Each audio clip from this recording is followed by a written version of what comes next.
तो hi guys, आप लोग का स्वागत है मेरे यूट्यूब चैनल विद्या विस्तार में। कैसे हैं आप लोग? मैं आशा करता हूँ कि आप लोग मस्त होंगे, स्वस्थ होंगे और मन लगाकर पढ़ाई कर रहे होंगे। मैं आप लोग के लिए आज चैप्टर 3 लेकर आया हूँ, संस्कृत का। किसी प्रकार की दिक्कत नहीं ना? इसमें आज हम लोग चैप्टर 3 के पूरा क्या चीज़ पूरा ऑब्जेक्टिव पढ़ेंगे, पूरा सब्जेक्टिव पढ़ेंगे। किसी प्रकार की दिक्कत नहीं ना?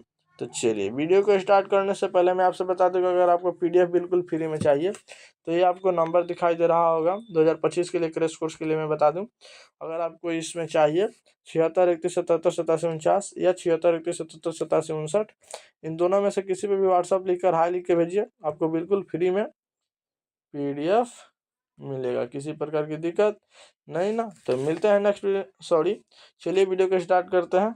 सॉरी, गलती से कहा गया।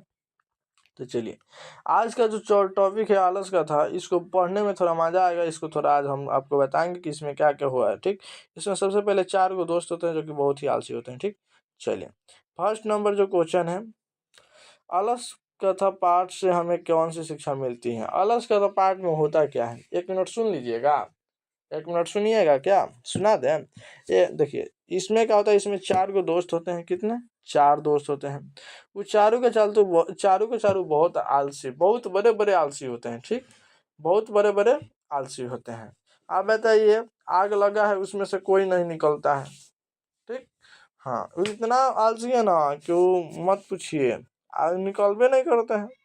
चलिए, अब आगे देखिए, इसमें आलसी के बारे में पढ़ना है। तो आलस कथा पाठ से हमें क्या शिक्षा मिलती है? तो मैथिल कवि विद्यापति द्वारा रचित पाठ आलस कथा में आलसियों के माध्यम से शिक्षा दी गई है कि उनका भरण पोषण करुणाईक शीलों अर्थात दयावानों के बिना संभव नहीं है।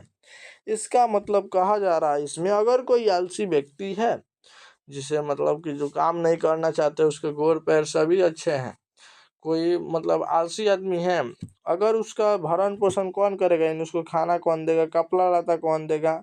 तो उसको करने वाले क्या तो करुणाशील लोग होंगे या दयावान लोग। ठीक, जो कि मतलब दान उन करते हैं। अगर वो ना रहे तो फिर आलस वाला जो मतलब आलस वाले लोग होते हैं, उन लोगों को कोई नहीं पूछेगा। आलसी काम नहीं करते, ऐसे परिस्थितियों में कोई दयावान ही उनका रक्षा करता है।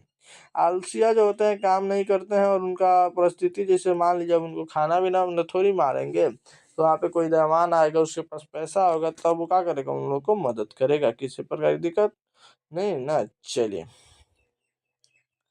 देखिए यहाँ पे जो है, आलस कथा के कर्मियों ने आलसियों को आग लगाकर कैसे और क्यों निकाला? तो देखिए, आलसशाला में बनावटी आलस भेजकर सॉरी आलसशाला में बनावटी आलस भोजन और वस्त्र ग्रहण करने लगे। सॉरी, आलसशाला में बनावटी आलस यहाँ पे बनकर रहना चाहिए। ठीक, या बनकर आलस भोजन और वस्त्र ग्रहण करने लगे, जिसके कारण आलसशाला की खर्चा बढ़ गई। तब वहाँ के कर्मचारियों ने आलसियों की परीक्षा लेने के लिए सोचा, और वहाँ के कर्मियों ने आलसशाला में आग लगा दिया। वहाँ लगी आग को देखकर कृत्रिम आलसी यानी जो बने थे आलसी वो भाग गए, लेकिन 4 आलसी वहीं सोए रह गए। शोरगुल के बाद भी वो चारों आलसी आपस में बात करते अवस्था में पाए गए। ठीक, अवस्था में पाए गए चाहे अवस्था में थे। ठीक, तो देखिए यहाँ तक समझिए, उसके बाद आगे बता दे रहा हूँ। इसमें क्या है कि आलसशाला में जो मतलब कि घर होता है, मान लीजिए घर हो गया, इसमें फ्री में सब कुछ दिया जा रहा है, कपड़ा उपड़ा सब, तो क्या उसमें लोग नहीं जाएंगे? उसी तरह क्या हुआ ना कि फ्री में सब कुछ मिलने लगा, तो वहाँ पे लोग जाने लगे। किसी प्रकार की दिक्कत, जैसा ही लोग जाने लगे तो उस लोगों को दिक्कत क्या हुआ? दिक्कत ये हुआ कि मतलब अब खर्चा बढ़ गया। जैसे एक आदमी पहले 2 आदमी 3 आदमी 4 आदमी रहता था, लेकिन अब उसमें सब लोग जो मतलब कि आलसी नहीं थे वो भी चाहने लगे, तो तक बहुत खर्चा हो गया। ठीक, इसी कारण उसमें मतलब कि वहाँ के कर्मचारियों ने आग लगाई और उन लोग की परीक्षा ली कि जो आलसी होता है ना, वैसे रियल आलसी, वो भागते उगते नहीं है। एक बात याद रखिएगा, वो मर जाएंगे लेकिन वहाँ से हटे उटेंगे नहीं। ठीक, चलिए, वही मतलब वही करना में वहाँ पे हुआ। वो सब भाग गए कृत्रिम आलसी, लेकिन 4 को भागे नहीं। देखिए, वो आपस में बातचीत करते रहते थे। वहाँ के कर्मियों ने सोचा कि अगर उन्हें आग से नहीं निकाला जाए तो वह उसी में जलकर जल जाएंगे, इसलिए आलसला के कर्मियों ने चारों आलसियों के उनके केस पकड़ के बाहर निकाला। किसी प्रकार की दिक्कत नहीं ना। चलिए इसको याद करना बहुत आसान है, PDF हमसे ले लीजिए, इस नंबर पे कांटेक्ट करके 7631 87 या 49 की जगह पे आप 59 भी कर सकते हैं, 49 की जगह पे 59 भी कर सकते हैं। इन दोनों में से किसी भी व्हाट्सएप पे हाई लिख के भेजिए और बिल्कुल फ्री में PDF ले लीजिए। आलस पाठ का 5 वाक्यों में परिचय दे। आलस वाक्य पाठ के 5 वाक्यों में परिचय देना है। ओके, आलस में बताया गया है कि मनुष्य को आलस नहीं करना चाहिए। पहली बात, कैसे आलस लोगों के लिए आलस लोगों के लिए अगर दानवीर या मदद करने वाला व्यक्ति ना हो तो आलसी आदमी भूखे मर जाएंगे, लेकिन काम करके अपना भोजन प्राप्त नहीं करेंगे। आलसियों के लिए मतलब क्या है कि वो भले मर जाएंगे लेकिन अपने काम करके वो अपने भोजन को नहीं प्राप्त करेंगे। ठीक, चलिए अब देखिए आलसशाला में आग लगने पर क्या होगा। आलसशाला में आग लगने पर तभी सभी धूर्त आलसी यानी जो कृत्रिम आलसी, जो बनावटी आलसी थे, वो सभी क्या हुए, भाग गए। कृत्रिम आलसी क्या किया, आलसी भाग गए, लेकिन 4 आलसी हुए रह गए।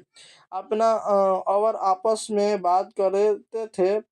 फैली आग को देखकर नियोगिक पुरुषों को दया आ गया और उन लोगों ने सोचा कि अगर इन्हें नहीं निकाला जाए तो यह जल जाएंगे। तब लोगों ने चारों आलसियों को बाल बाल पकड़ कर खींचे, केस पकड़ के या बाल पकड़ के खींचते हुए बाहर निकाले। क्या हम पढ़ रहे हैं, मतलब सोचा से सीधा सीधा समझिए, इसमें लिखा है वही हम बता रहे हैं कि आलसशाला में आग लगा दिया गया था। ठीक, ताकि कृत्रिम आलसी को बाहर निकाला जाए।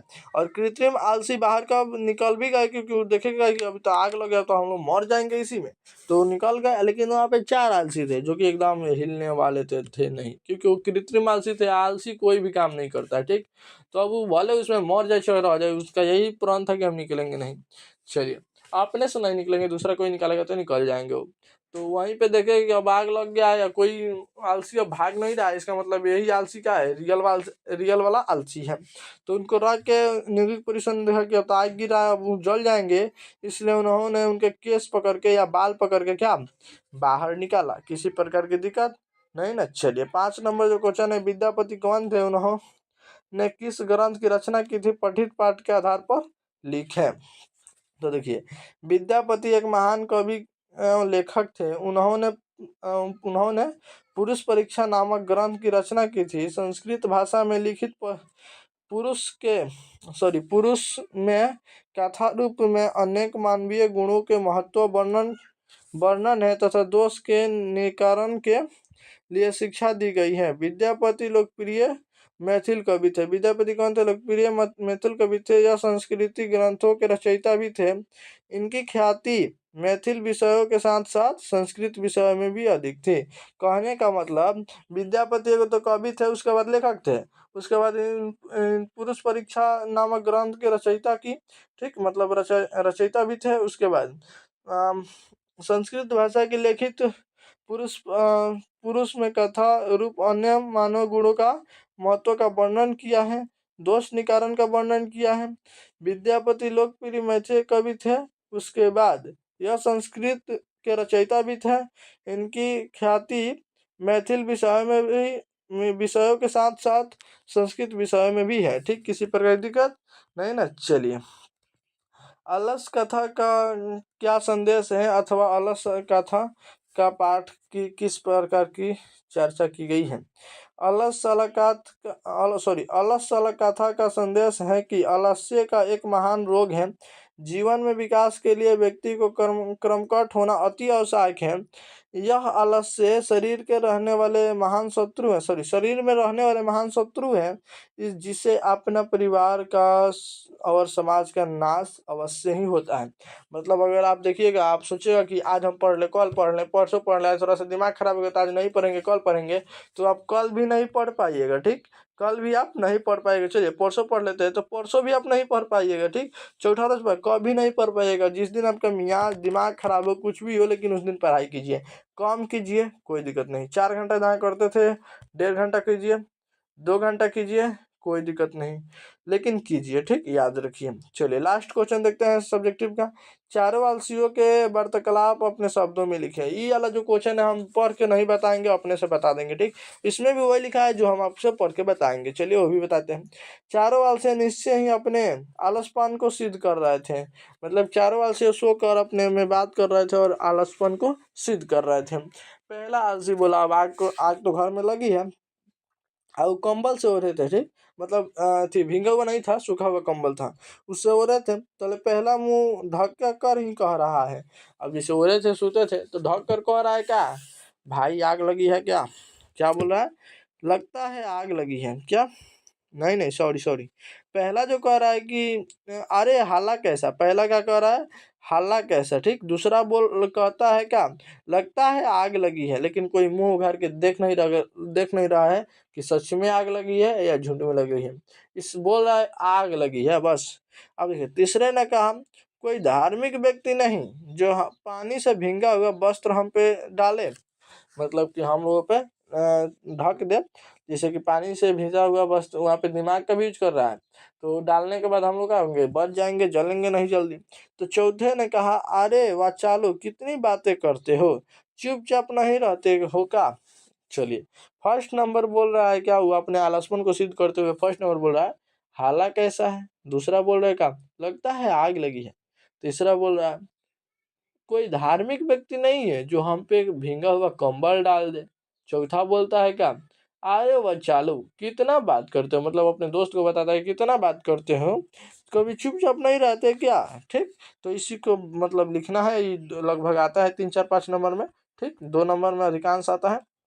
तो चलिए इसका ऑब्जेक्टिव हम आपको बता दें, चैप्टर 3 का क्लियर करा दें, क्योंकि सब्जेक्टिव हम लोग का क्लियर हो गया, किसी प्रकार की दिक्कत नहीं ना। चलिए हम लोग चलते हैं चैप्टर 4 पे, किसी प्रकार की दिक्कत नहीं ना, सॉरी चैप्टर 3 पे, चैप्टर 4 पे नहीं। चैप्टर 3 का थोड़ा जो ऑब्जेक्टिव है थोड़ा बेसी है, ठीक। चलिए आलस वाला पार्ट कहाँ से लिया गया है, आलस वाला पार्ट कहाँ से लिया गया है, पुरुष परीक्षा से लिया गया है, किसी प्रकार की दिक्कत नहीं ना। चलिए आलस वाला पार्ट किस प्रकार का कथा है, आलस वाला पार्ट किस प्रकार का कथा है, व्यंग्यात्मक कथा है। देखिए आलस वाला में आपको बताया गया मतलब कि व्यंग्यात्मक कथा है। चलिए अब आइए आगे, व्यंग किया गया है, बात किया गया है। चलिए आलस वाला पाठ के किस दोष का वर्णन है, आलस्य का वर्णन है। चलिए कौन आलस्य का बहाना बनाता है, धूर्त लोग। धूर्त लोग आलस्य का बनाता है, बहाना बनाते हैं। आलसियों के घर में आग कौन लगवाता है, वहां के नियोगित पुरुषों ने। क्या लगाते हैं, नियोगित पुरुषों ने।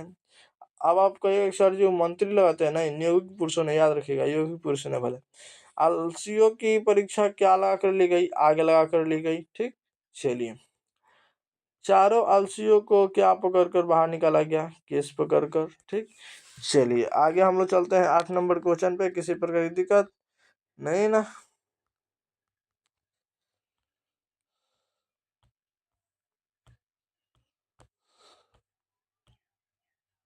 चलिए 8 नंबर क्वेश्चन पे चलते हैं। आलसियों का रक्षक कौन होता है, दयावान लोग, ठीक। चलिए चारों आलसियों को कैसे बाहर निकाला गया, केस पकड़ के। चलिए आलसला कथा कथा अंतर्गत मिथिला के मंत्री कौन थे, वीरेश्वर थे, जो कि सभी आलसियों का देते थे, भोजन देते थे, वस्त्र देते थे, मतलब सुविधा देते थे, ठीक, वस्त्र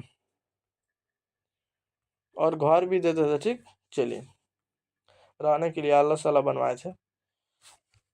आलसला में आग क्यों लगाई गई,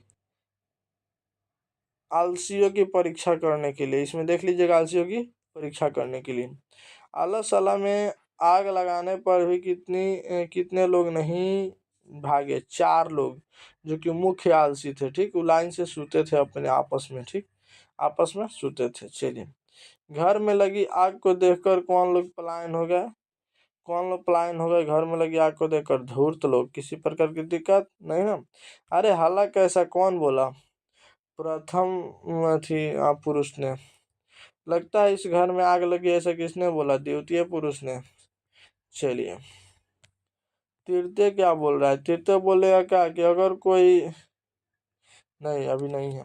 आग को गिरते हुए देखकर कौन आलसी को बाहर निकाला, नियोगिक पुरुषों ने, किसी प्रकार की दिक्कत नहीं ना। देवान लोग किसका रक्षा होते हैं? आलसियों का। चलिए, विद्यापति कौन है? लेखक या कवि दोनों है? देखिए, लेखक और कवि दोनों आ गया। तो क्या मारा जाए, विद्यापति कौन है? आपको मालूम है विद्यापति कौन है? विद्यापति एक कौन है बताइए, आपको मालूम है विद्यापति कौन है? लेखक और कवि शुरुआत में पढ़े थे। चलिए कवि मारते हैं, लेखक कवि थे, सॉरी कवि थे कवि। पुरुष परीक्षा की कुछ रूप में विभिन्न मानव गुणों का महत्व का वर्णन करता है। किस रूप में? कथा का रूप में, ठीक। 19 नंबर का आंसर क्या होगा? कथा का रूप में। चलिए, पुरुष परीक्षा किस भाषा में लिखित है? पुरुष परीक्षा किस भाषा में लिखित है? किसी प्रकार की दिक्कत? संस्कृत भाषा में लिखित है, ठीक। चलिए, पुरुष परीक्षा क्या देती है? सॉरी, किसका ज्ञान देती है, मतलब शिक्षा देती है? दोष निवारण का, ठीक। दोष को मतलब हटाइए, ठीक। दोष को, दोस्त नहीं, दोष दोष जैसे नहीं, हमसे दोष हो गया, ही हो गया, दोषी हैं हम, वो वाला। बनावटी आलसी दिखाकर कौन भोजन ग्रहण करते हैं? धूर्त लोग। चलिए, स्थित सैकमुलाहीन डैश, स्थिति सैकमुलाहीन के न धावती जनता, इसका मतलब कि इसका हिंदी हुआ, जब आपका स्थिति सही रहेगा तो आपके पीछे बहुत लोग आएंगे, जब आपका स्थिति खराब रहेगा आपके पीछे कोई नहीं आएगा, ठीक, याद रखिए। इसकी यह किस पाठ से संकलित है? आलस कथा पाठ से। किसी प्रकार की दिक्कत नहीं ना। चलिए चलिए आगे चलते हैं। अगला नंबर जो क्वेश्चन है यहाँ पे वो बोल रहा है,